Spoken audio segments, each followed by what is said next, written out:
These are the invisible repetitions which will make you believe in yourself 10 years down the line.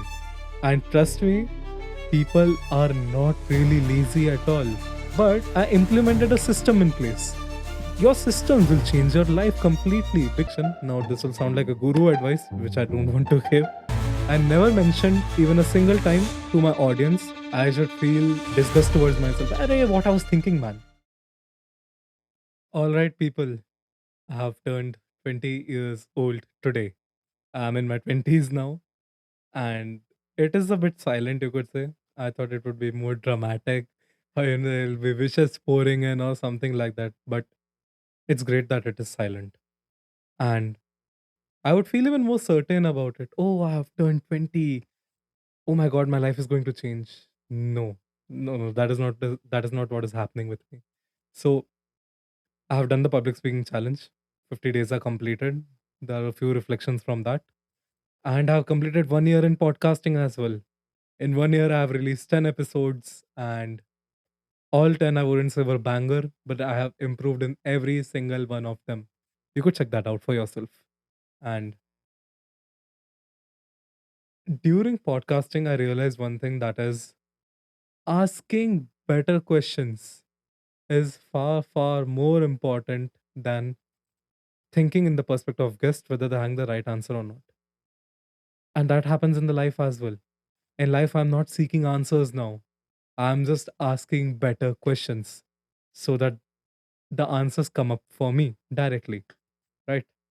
So I'm becoming more aware of my surroundings, you could say. And by surroundings, I mean I'm understanding more about people. I'm understanding different perspectives of different lives or on different matters. So growth feels quieter than expected. So I expected a dramatic transformation, that, oh, this birthday I'll be turning into this kind of a person, or you could say I'll be having these audacious goals which I'll be achieving. But your growth doesn't lie in the noise. Your growth lies in the daily habits you follow and the daily commitments you make to yourself. So most of the growth which you would feel for yourself is invisible. The same thing happened with me. This year, even though I have grown so much, when you see in retrospect, obviously, in the terms of 1 year, but at times when you're living that journey, I never really felt that I was growing unless someone else pointed and said, hey, you know what, 1 year back, you were this kind of person. Now you have changed into someone else. So, and the consistency, obviously, when we are talking about growth, you speak about consistency as well. And I'm far more consistent now because of my running. You could say I'm grateful for running. I'm grateful for my podcasting and all the Instagram challenge I've done, the public speaking one. Surely, the views aren't that great as of now, but I believe that these are the invisible repetitions which will make you believe in yourself 10 years down the line. You would be grateful for yourself if you have done these. And obviously, asking the questions, what if I would do that?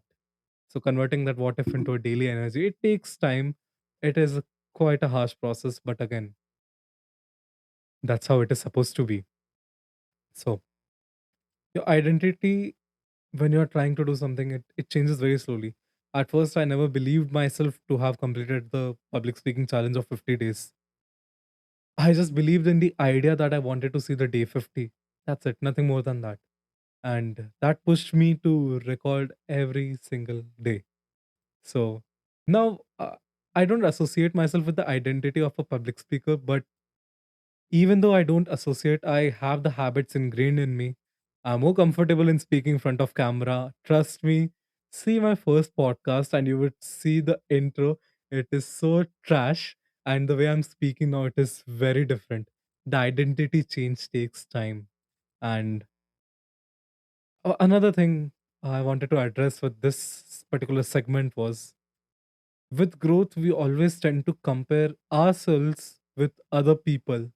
And when we see that, the growth, whatever we have in ourselves, that often feels really, really fake, because your growth is only determined by who you were in the past version. That's it. Nothing else. Nothing else doesn't matter. I don't care how much the other person has, how well he has grown, or you could say he's doing better in his life. I believe that whatever growth I made in the past year was solely due to the habits which I had created for myself. So, another perspective you could say I have formed during the past year is it is very fake from the discipline gurus or the motivational gurus you see. And trust me, people are not really lazy at all. People are just really uncertain of what they want to build the discipline in. And I used to think that any action you take is equal to discipline. For example, I did this public speaking challenge or the podcast which I released. You see that online. Oh, you think Daksha's disciplined, or you have it for yourself. You're running every single day. You're taking that action. You're building that discipline. But most people don't know which habit do they need to take up, or you could say in which area do they need to be disciplined. That's why they seem lazy. And that is such a transformational thing to understand, because we often judge people by the fact that they are lazy, they are not moving the body around, or they have not figured out about themselves. But I feel that people are more confused in this day, because obviously social media and all different news sources, YouTube, and influencers on Instagram promoting very, very different things. Because of social media, you have a perspective to many, many large things. And because of that, people often feel cluttered, you could say, cluttered and confused and uncertain, obviously. So, for me, what I see is people need to build clarity in their thinking. They need to have mastery in something. Mastery, by mastery, I mean that at least beginning a habit and sustaining long enough to actually be good in it. For example, there's my friend named Rajat Sharma. So he has built his own guitar page, and in that he was posting consistently. He got better because he had the clarity that he needed to do his guitar thing. So that is what is clarity about. And clarity will bring movement. The movement, for example, one more thing you could say is, okay, you want to excel in guitar, you play daily then.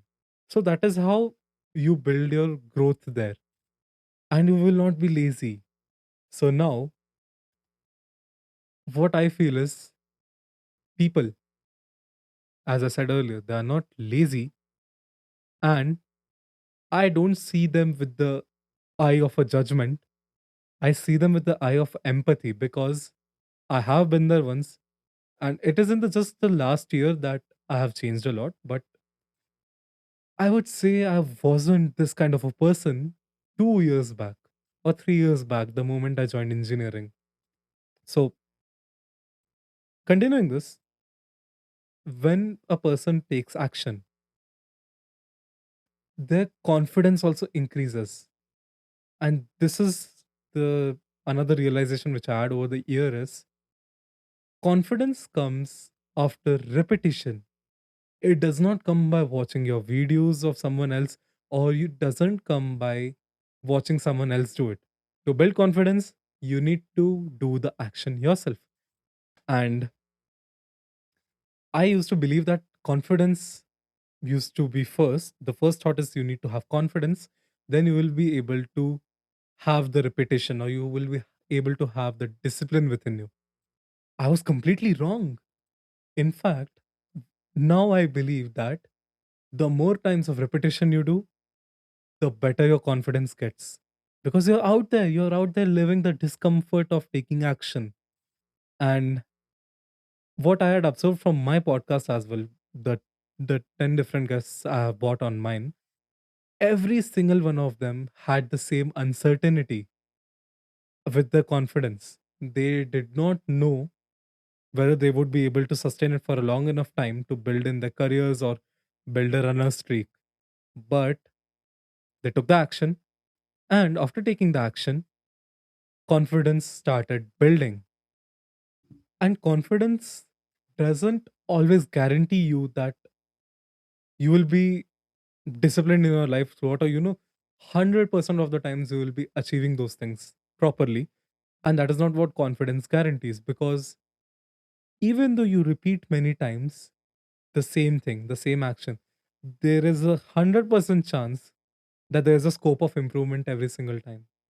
And you will become good after repeating. But what I've observed from my public speaking challenge was, I started approaching people very confidently after my day 30. But even though I was at my day 48 or 49th, I was still actually scared in front of speaking in public. Only for a short second though. It's just that my nervous system has got used to it, and that's why I was able to complete the challenge. So, your identity, whatever you want to identify yourself with, as we discussed earlier, it builds through repetition. And when you have confidence in yourself, it makes you familiar with yourself. It makes you believe in your self worth more. Trust me, it's the best feeling ever believing in yourself rather than the other praise you get on social media that uh, rather than the praise you get on social media about your journey or whatever you're doing. No other comment or no other appreciation will bring you the joy or the satisfaction which you have with yourself, your consciousness. And with this, we come to another interlinked topic, and that is systems affect people more than motivation. So, till now, the episode is going in a straight line, right? The things are interconnected. We never spoke about a system. Now, I had this motivation to complete my public speaking challenge, right? But what I had faced in my initial time was the fifth day or sixth day was, after coming from college, I need to change, and again, I need to go to a certain location and ensure that I get my video recorded. It was a tedious process, it took a lot of time, but I implemented a system in place. Your systems will change your life completely, because the system which I implemented was, while coming from college, not caring about the outfit I had to record a video. Any chance, by stopping at a bakery, or you could say stopping at a supermarket, I had to record a video. There is no other option out there. That's how I was able to push through the 40 days or the 50 days now. So it is easy to blame other individual. For example, you could say that you are having the motivation to run, but you don't have people around you to run. And I empathize you with that, because I used to be there, obviously. I used to rely on motivation a lot more, and it is easier to blame the circumstance rather than actually retrospecting and looking into the problem even from a different perspective or a different angle. So for me, this systems part, that came mainly for me from my fitness, because fitness and public speaking, you could say. So it often requires you to, if you're a content creator, right, you needed to produce videos, and recording is just not the part of it. You need to edit the videos as well. You need to take out time. My semester exams were there in between. Can you imagine? In the 50 days, I never mentioned even a single time to my audience that I was going through a semester exam of mine, and I'm having this much difficulty. Nobody cares about that. They care about the output. So your system, whatever you have, will ensure that you are putting action in every single day, regardless of how big it is, regardless of how small it is. For me personally, this came from a milestone of walking 10,000 steps daily for 60 days and more. The streak is still continuing, because I was able to put a system that after dinner, I'll be walking till the time I complete my 10,000 steps. And that is life changing again, because if I were to think, oh no, I had to walk 10,000 steps, I couldn't walk after this certain time, I would have definitely lost the streak. But I did not, because I placed a habit after an action which I do daily, eating dinner. Okay, after eating dinner, ensure that your 10,000 steps are completed. So, your environment, whatever you create for yourself, will shape your behavior entirely. Think about it, because the environment, whatever you stay in, for example, I'll give a personal example of mine. I got into fitness, even though I don't seem fit, but I would say myself as an active individual. In my home, no one used to go to the gym, but seeing me and my brother, we created certain environment that we are focused towards our fitness. I'm running these half marathons and etc.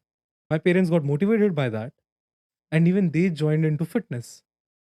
So you see, now our home is filled with full of people who actually talk about fitness, and that's a very important change in an Indian mindset, where a person like my dad did not go to the gym for more than 40 years, and now he's changing himself because the environment around him changed, and he gave it a shot.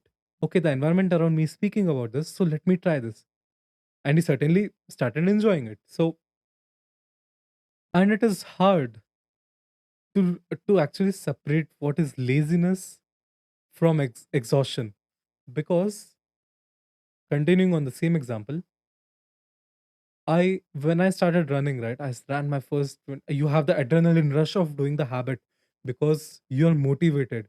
You are having the strong zeal, or you could say the strong willpower to complete the habit. But what about the days when you're having the fever? What about the days when you are supposed to study hard, but you have to go to the gym as well? I tend I tended to make sacrifices at that point. 2 years back, if I were to tell myself that you will be going to the gym daily, that wouldn't have happened, because I would always think, "Nahi, studies are more important for me. Oh shit, I had to study this. I could not go to the gym." Nay, this time I changed it around because I removed laziness from that part. And honestly speaking, that has improved my cardiovascular system a lot. Even though I couldn't go to the gym during exams, I still walked 10,000 steps every single day. That led me to a 60-day streak, which I'm speaking about it right now. So, your systems will help you separate that laziness, whatever you're having, from the exhaustion of thinking about the habit, and you actually start doing it. And now one more thing is, the more I speak about public speaking or the running thing, I've met various different individuals throughout this whole 1 year. And trust me, more than a social media connection, now this will sound like a guru advice, which I don't want to give. Your human connections matter the most, not the social media connections, not the number of followers you have. Because in person, when you are speaking with people, it gives you a different perspective.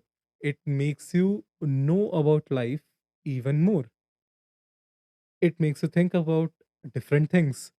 For example, there was this psychologist friend of mine. Now, I'm interested in psychology, but I never knew how deep can a single trigger behavior could change the way you see things. There's information everywhere today. You open social media, you open ChatGPT, you search anything, instantly you'll get information. But you wouldn't get an experience of a person who has lived through that information. My podcast helps me do that. It helps me segregate the theoretical part from the actual practical part. It's like comparing a self help book with a fiction book. A self help book will have you the 10 steps to succeed in life kind of mantra. The fiction book will actually have the character who has lived through the life and has implemented into his own journey. So that is what makes human connections more powerful. And to have this connection, you need to communicate with people. And trust me, the 50-day public speaking has taught me this. people hesitate to speak with each other, not because they don't want to speak with each other, but because they don't know how to start a conversation, and they don't have the purpose to start the conversation with someone else. And that actually is not in a good direction, in my opinion, because the core crux of a human social behavior is hanging around with our own tribe.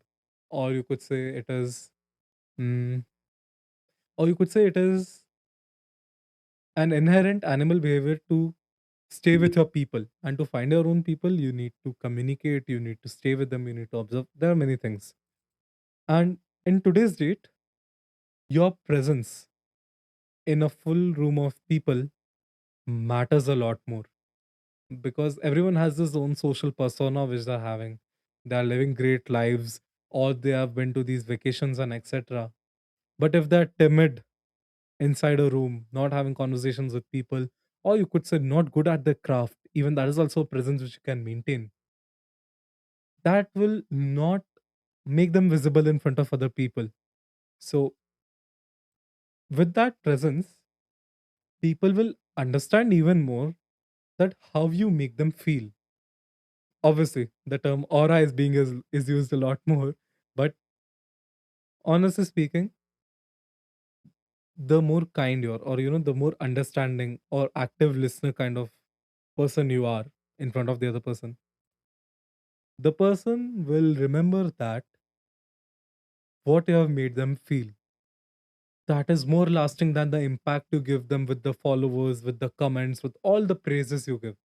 But if they have this a safe space with you, that is far more beneficial, or you could say a far more greater connection than helping each other out socially or professionally. And this this has changed me completely with the help of podcasting again. The deep conversations I have had over the past year, because people often told that you have a great mindset of asking questions. I did not get this question asked. Or people say that that is very rare of you to think about it in this way. It excites people more that you are actually making them feel a good person or a better person. Obviously, you don't need to fake it, because flattery is very common now. And the more conversations you have, the better you understand that listening to the other person will actually help you out in this phase of your life. And I'm speaking to my age group of 18 to 34 years old. And trust me, the more you listen, the more better person you get in understanding other people's behaviors. And you'll be able to form even better connections with all the individuals you aspire to be connected with. So we are in the last segment. Adulthood feels strange. I included this topic here because when I look back 10 years down the line to this episode, I should feel disgust towards myself. अरे what I was thinking, man. क्या इतनी ज्ञान बांट रहा हूँ मैं? क्या ही मतलब है ये सब चीज़ों का? ये सब क्यों किया था मैं? Right? But when you see from a more present point of view, or the present perspective, it is like I am having the freedom to do every single thing, but I will be having even more responsibilities now. And I don't know how I'll navigate through that. I don't have a fixed plan like those papers right there.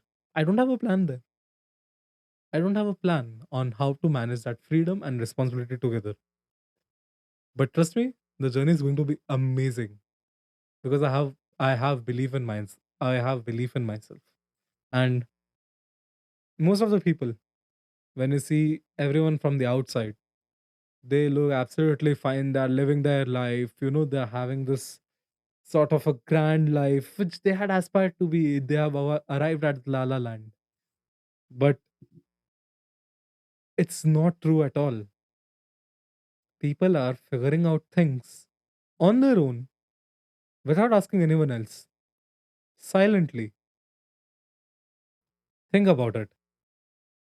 When was the last time you had spoken to anyone about your emotional trauma, whatever you are being through? How difficult it is to do engineering, or how difficult it is to be in a relationship with the person you are in, right? So nobody really arrives to a certain goal or a certain outcome they want. They just build themselves through the experience they're having, and they build themselves through the uncommon decisions which they take. And uncertainty often looms around them because mostly action takers are the first people who actually take action. The other people who take actions are usually the people who study the first people and then take their actions on their own. But trust me, if you are the first mover, you have your first mover advantage. You will definitely have a chance to be someone who someone else is not. So I'm becoming okay with uncertainty. I'm becoming okay with discomfort. I am becoming okay with challenges in my life. And heck, being okay. I'm creating challenges for myself. That is the best part. I'm intentionally making myself tougher to ensure that I'm leading a great life ahead. So I want you all to be left with this one thought. If you're watching the episode till now, it is going to be a 25-minute-ish episode, obviously. And that is, maybe growth is in learning to carry ambiguity, uncertainty, and discomfort together through your journey. Happy birthday to me. I have turned 20 today. Thank you so much.